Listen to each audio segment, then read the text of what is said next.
quando, como e por que orar. Então, devido à questão da quarentena, achamos interessante estar colocando nas redes sociais um pouco do Evangelho, mesmo porque nos últimos dias nós temos vivido assim, uma luta política bastante intensa diante dessa questão da saúde, onde alguns grupos religiosos vêm reivindicando o direito de fazer reuniões presenciais. E como o Espiritismo ele nasceu ali no século XIX, numa tentativa de conciliação entre a ciência e a religião, nós, por uma questão, vamos dizer assim, doutrinárias, não podemos nos imaginar indo contrário àquilo que órgãos internacionais como a OMS têm falado. Então, como recentemente alguns grupos religiosos conseguiram reivindicar junto ao poder político o direito de fazer reuniões presenciais, e nós achamos isso uma atitude temerosa, mas viemos aqui nesse momento trazer um pouco de oportunidade para que as pessoas possam estar refletindo sobre o Evangelho e praticando religião à distância. E isso para o Espiritismo é algo totalmente possível. Então, nós selecionamos como para tema desse vídeo, que provavelmente não será o último, deveremos fazer mais diante das possibilidades, né? Nós escolhemos o capítulo 27 do livro do Evangelho segundo o Espiritismo, que fala a respeito da questão da oração, como ela se estrutura, por que ela existe e para que ela é praticada.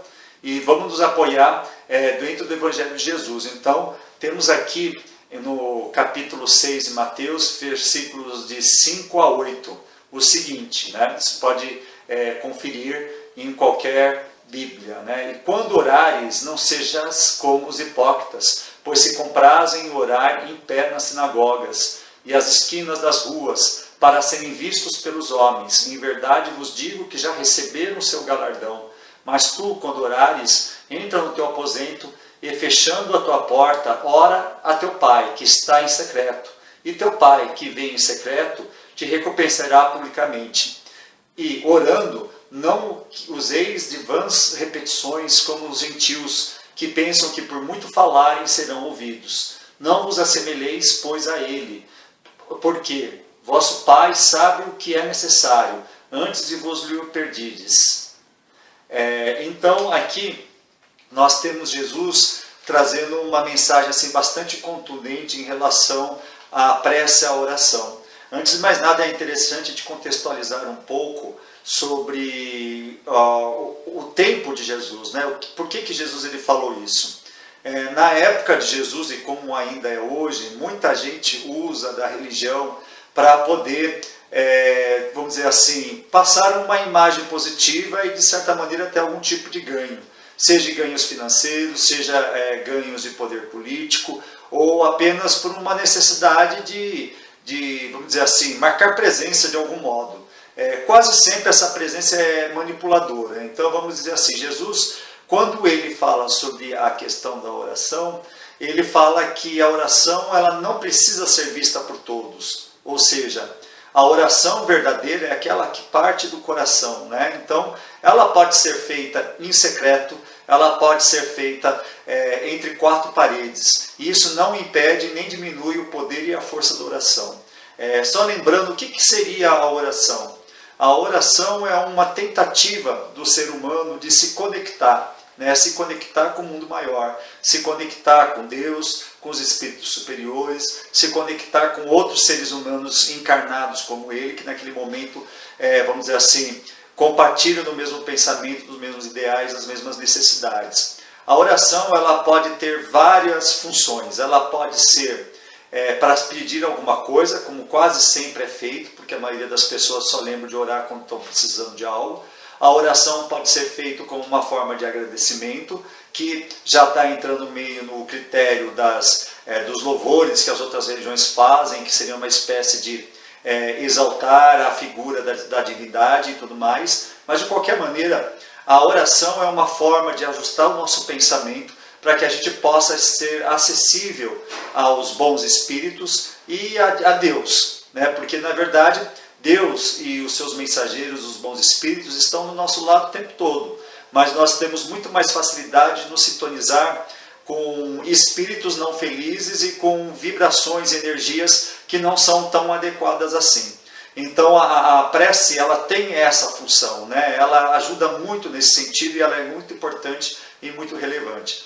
Mas em nenhum momento você vai encontrar dentro das palavras de Jesus, que é o que nos interessa, essa ideia de que precisa se orar em voz alta, que é necessário que os outros vejam que você está orando, que a gente tem que entender que nesse contexto está a questão do marketing pessoal e muitas vezes do marketing político e de pessoas que usam da religião como forma de ganhar dinheiro e de enriquecer. Então não é isso que Jesus fala no seu Evangelho e não é isso que nós devemos fazer. É óbvio que estar reunindo num lugar, num grupo, assim, presencialmente, é muito mais prazeroso e pode trazer muitos frutos positivos. Então, terminado a questão da quarentena, nada mais justo que todas as pessoas dentro da sua fé possam se reunir e fazer as suas vibrações, suas preces, de acordo com o que mandam as suas crenças. Mas nesse momento, o Espiritismo, justamente por ser um representante dessa tentativa de conciliação entre a ciência e a religião, não pode se furtar daquilo que é dito pela Organização Mundial da Saúde e pelos órgãos competentes que agem com responsabilidade diante dessa pandemia.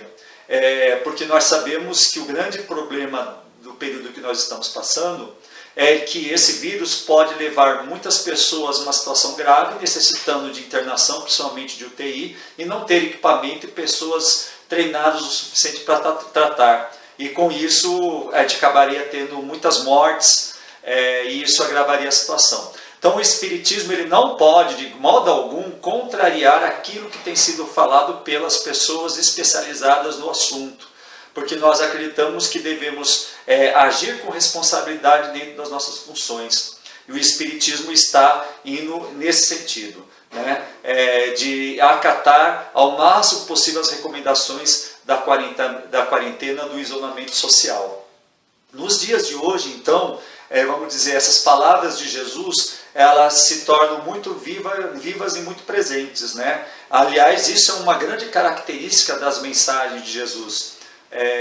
Ao contrário do Velho Testamento, quando a gente olha o Novo Testamento, a gente vê as palavras que estão escritas, que são atribuídas a Jesus, costumam normalmente ser muito atemporais, quer dizer, independente da época e mesmo do local que nós estejamos, elas conseguem nos atingir. Então é o caso desse capítulo, desse trecho do capítulo 6 de Mateus, que vai do versículo 5 ao 8, nos diz que a prece ela não precisa estar presa dentro dos templos. A prece ela está no coração humano e ela tem uma função muito específica de facilitar essa ligação com o mundo superior dentro da sua crença. Para nós espíritas é uma forma de nos ligarmos aos espíritos superiores e a Deus. Para outras religiões podem ser aos orixás, podem ser simplesmente a Deus ou qualquer outra situação. Para quem não tem religião, ou melhor, para quem é ateu e não acredita no mundo espiritual, nós recomendamos a prática de atividades meditativas e de leituras edificantes que possam auxiliar nesse momento, porque nem todo mundo acredita em Deus e nem por isso a pessoa, ela, vamos dizer assim, deve ser considerada como alguém que não tenha a condição de enfrentar a situação. Muitas vezes o ateu tem até muito mais sabedoria do que muitos cristãos por aí. Eu estou para dizer até que existe muito mais ateus com sabedoria se comparado com muitos cristãos, ou que pessoas que carregam o título de cristão mundo afora. Porque normalmente os ateus teriam um bom senso de estar olhando e observando o que a ciência fala e com isso estariam praticando a caridade e o sentimento de vida em sociedade, deixando de lado a questão do acúmulo da riqueza e do dinheiro. Nós sabemos que muita gente pode estar passando por necessidades nesse momento, mas cabe a todos nós, espíritas ou não, estar criando formas de amparo às pessoas que estão passando por problemas financeiros diante dessa crise que vai se agravar nos próximos meses. Então, os dias de hoje nós encaramos como um período de aprendizado. Esses períodos de aprendizado não são novidades na história da humanidade. De tempos em tempos nós passamos por epidemias, por situações de calamidades, onde as pessoas são obrigadas a mudar sua forma e estilo de vida.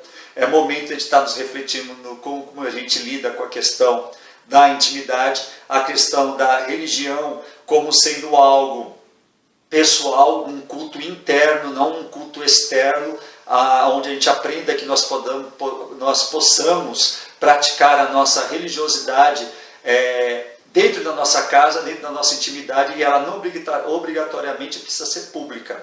E também é um questionamento diante dessas lideranças religiosas que usam da fé para poder se promover, para poder realizar marketing político e mesmo marketing no sentido financeiro, para poder ganhar dinheiro em cima das crenças e da fé alheia. Então, o que nós podemos recomendar diante dessas palavras de Mateus, né, registradas no capítulo 6? É que nós podemos criar alternativas de religiosidade. O Espiritismo, na verdade, ele já trabalha com esse tipo de conceito quando ele fala do Evangelho no lar. Então seria interessante que as pessoas reservassem durante uma vez por semana um momento de alguns minutos, né? Isso é possível ser feito em 10, 15 minutos. Você reúne os familiares, as pessoas que estão com você no seu confinamento, marca um horário, sempre no mesmo dia da semana. Então, se você eleger uma segunda-feira, seria toda segunda-feira. Se você eleger às 8 horas da noite, 8 horas da noite, mas poderia ser perfeitamente às 8 horas da manhã ou qualquer horário que você achasse melhor. Abrir um trecho do Evangelho. Se você não tem o Evangelho segundo o Espiritismo, se você não é espírita, você pode usar um trecho da Bíblia, especialmente no Novo Testamento, dos livros de Mateus, Marcos, Lucas ou João, e você pode fazer uma leitura breve desse trecho e fazer uma reflexão, né? Uma reflexão interna. Não há necessidade de abrir debate entre as pessoas da família, porque a intenção não é de convencimento, mas é um processo reflexivo. Faz-se uma prece de agradecimento no final, então você faz uma prece de agradecimento no início, a leitura no meio, uma prece de agradecimento no final. E se você acredita e achar interessante, pode colocar um pouco de água para beber no final, porque essa água será energizada, porque onde tem 2 ou mais pessoas em nome de Jesus, ele mesmo diz que ali ele estaria. Então ali você vai estar energizando e recebendo um fortalecimento para você suportar e ter a serenidade diante da situação que nós estamos vivendo da quarentena. Se você tem alguma outra religião, algum outro livro sagrado, você pode usar esse outro livro sagrado.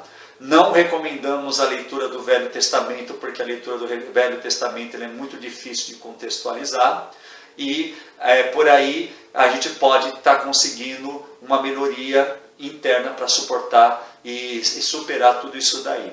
E para finalizar, né, ainda faltando na época de Jesus, nós percebemos que nem tudo mudou, quer dizer, aliás, pouca coisa mudou da época de Jesus para cá, né?